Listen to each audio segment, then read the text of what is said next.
ઉનાળાની શરૂઆત થઈ ગઈ છે અને દિવસે તાપમાનનો પારો પણ ઉંચકાઈ રહ્યો છે। ત્યારે વધતી જતી ગરમીમાં નાના બાળકોની પ્રિય એવી પ્લાસ્ટિકમાં તૈયાર થતી પેપ્સી પહેલી પસંદ બની જતી હોય છે, પરંતુ બાળકો માટે આ પેપ્સી ખૂબ જ હાનિકારક છે અને તે બાળકોના ગળામાં ગંભીર ઇન્ફેક્શન પણ કરી નાખે છે। ત્યારે ડીસામાં પણ આવી અખાધ પેપ્સીનું ઉત્પાદન કરતા તત્વો પર બનાસકાંઠા જિલ્લાના ફૂડ વિભાગે એક અરજદારની અરજીના આધારે દરોડા પાડીને પીણાના નમૂના લઈ પરીક્ષણ અર્થે મોકલ્યા છે।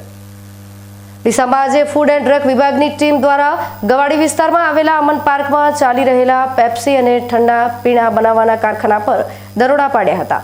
ડીસામાં એક જાગૃત નાગરિક દ્વારા આ ફેક્ટરીમાં અખાધ પીણાનું ઉત્પાદન થતું હોવાની અરજી કરવામાં આવી હતી। આ અરજીના આધારે આજે પાલનપુરથી ફૂડ એન્ડ ડ્રગ વિભાગની ટીમ તપાસ કરવા માટે ડીસા પહોંચી હતી અને ડીસાના ગવાડી વિસ્તારમાં આવેલા અમન પાર્કમાં રજવાડી ગૃહ ઉદ્યોગ નામે ચાલતી ફેક્ટરી પર તપાસ હાથ ધરી હતી। ફૂડ એન્ડ ડ્રગ વિભાગની ટીમને આ સ્થળ પર સ્વચ્છતાનો અભાવ જોવા મળ્યો હતો। સાથે સાથે કેટલીક એક્સપાયરી ડેટ ધરાવતા પીણા ઉપરાંત હલકી ગુણવત્તાવાળા પીણા મળી આવ્યા હતા। ફૂડ એન્ડ ડ્રગ વિભાગની ટીમે રજવાડી ગૃહ ઉદ્યોગ પરથી રજવાડી લેમન, રજવાડી જીરા મસાલા, રજવાડી મેંગો સહિત 4 અલગ અલગ નમૂના લીધા હતા અને તેને પરીક્ષણ અર્થે મોકલવાની તજવીજ હાથ ધરવામાં આવી હતી।